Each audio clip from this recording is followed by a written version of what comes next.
a common question we get is investing for kids and perhaps a little bit more specifically education funding for kids. Seems like a lot of people in our audience are kind of getting to that stage of life. So how does it work? What are the options and how do you see clients fit it into existing investment plans they might have? Yeah. The biggest thing that I think people fall apart with education funding is that it's a very long expense. So if you think about how much it costs to send a child to maybe the average private school, it's between $300,000 and $350,000 if you're going from post-tax. Yeah, after tax. That's right, after tax money. So what does that work out to be, like 30 grand a year? 30 grand a year, and that's not necessarily the top schools, but it's also Which is like but, $70,000 gross income. No, it's not. No, not quite. $60,000, 50. even right. still. We'll go over tax brackets with Bryce after this. No, as in just for that component, if that makes sense. Like after tax, you need on top of your... Yeah, I mean, it depends on your tax bracket, of course. You know what I'm saying. But Look, if someone out there is earning $70,000 and only walking away with $30,000, go and see Dylan because you're set up poorly. And like, yeah, I mean, lots of other people as well at the tax office and anyway, but that's only school fees. And people don't also realise that along that journey, you need to spend a lot more money. Extracurricular school activities cost a whole lot. Camps, uniforms, that's right. Musical instruments. Yeah, so even public schooling, the average cost of a child going through public schooling is between sort of $70,000 and $100,000 thereabouts. Because of all the extra stuff. So the actual school fees themselves are not that expensive, but for some people, like being able to fund those expenses without needing to think about them is a really important thing. So, you know, it's a measure of planning. So making sure that you think about, okay, well, when my children are born, a lot of people are putting them on waiting lists for these schools and making sure that they get into the school that they went to, which is a wonderful thing. But then when it gets to year 1 or year 7 or whenever it is that you've decided to put your kids through school, you don't necessarily just have that money there. And all of a sudden you're getting a $30,000 bill a year that you didn't previously have. Now, that's wonderful if you can just fork that out, but it's a lot nicer if you don't have to. And so it is that concept of do the little things early, put some money away at the start, but then regularly put some money away into a vehicle that is an efficient way of saving. So we use investment bonds and education bonds a lot for this. And the reason being that because you have a known future outcome that you're seeking, you can very easily model out a known future drawdown, much like, say, superannuation can. The underlying investments can sit in, 10-year plus planning investments. So you can have high growth investments. You don't have to be too worried about volatility. And then you can, reduce your risk allocation as you get to the point where you need to actually pay for these. But most of the time, you're taking that $450,000 school fee and either, putting about half of that away over 10 years before they go to school, or putting sort of 2/3 to 3/4 away, but getting your money back at the end. And that's how I like to plan for it. I sort of say, cool, well, if you want to send your kid to 6 years of high school and 3 years of university, wouldn't it be wonderful if you had, saved up $500,000 over the next 18 years, and I gave you $500,000 at the end? Did you hear Scott Galloway talk about this? Yeah. I thought that was a pretty interesting point. Yeah, it's like, you know that you're going to spend money on it. Yeah. So...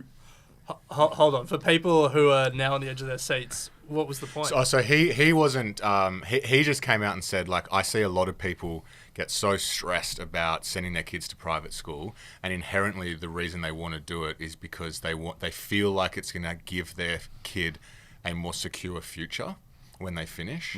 And his point was, if you just put money aside for their entire school life and sent them to a public school, and then at the end gave them $500,000 portfolio, you've given your kid a pretty secure future. Or a massive schoolies.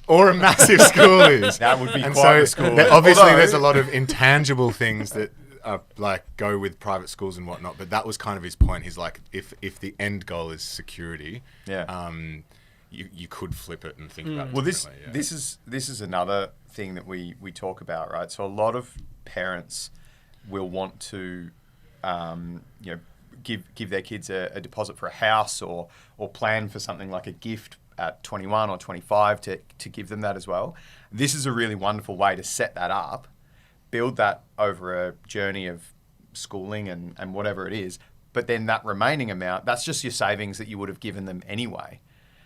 With an investment bond, after 10 years, you can transfer that beneficial ownership, no capital gains event. The withdrawal of it is capital gains free, so all your investment earnings over that time is capital gains treated. It's a wonderful way to plan for not only education, but then if you are planning on giving your house deposit, which by the time 18 years from now is probably going to be $500,000. I mean, it almost is that now. It's a wonderful two-win strategy in a lot of cases. So one question I always have when it comes to education bonds is, let's say you go in with the intention of paying for a kid's education and then you decide, I'm not going to worry about that public school instead.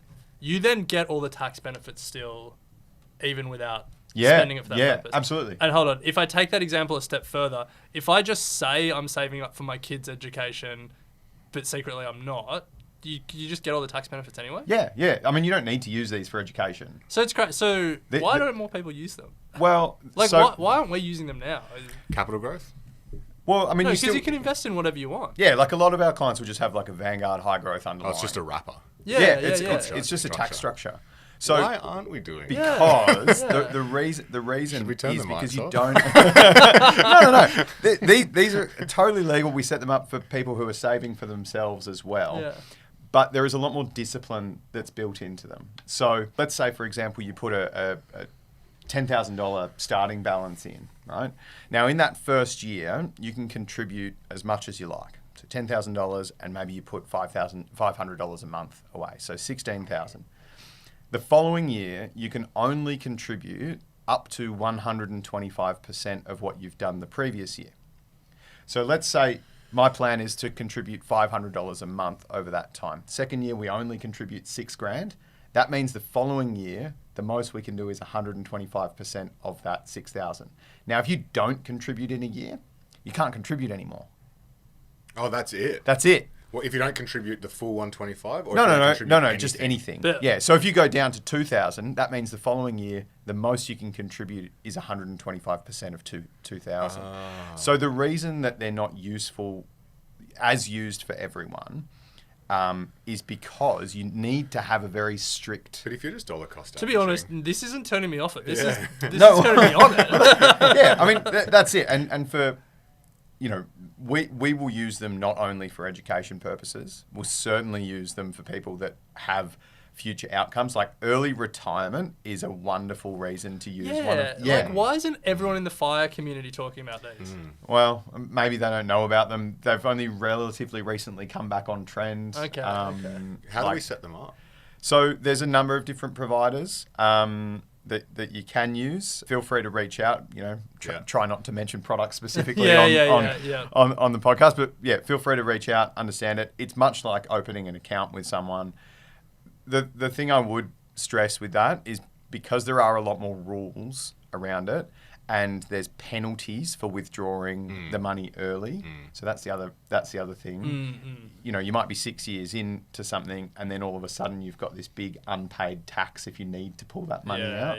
So unlike an investment, which your opportunity cost of not using a bond is probably the fact that you have to lock that money away for a certain period of time to get that tax benefit. That also said, you don't actually end up paying more tax than what you would have. You just pay the difference. Yeah. So, it gets complicated. It's worth seeking advice on, I think, if you want to do it, is the answer. Interesting. But look, funding education, it's a known future cost. Future gifting, it's a known future intention. And you can gift, effectively, you can gift a lot less and give a lot more by saving. Yeah. Nice. Plenty to think about. Yeah. Now we... Equity Live. I will say this about investing. Everything you do learn is cumulative. What I learned at 20 is useful.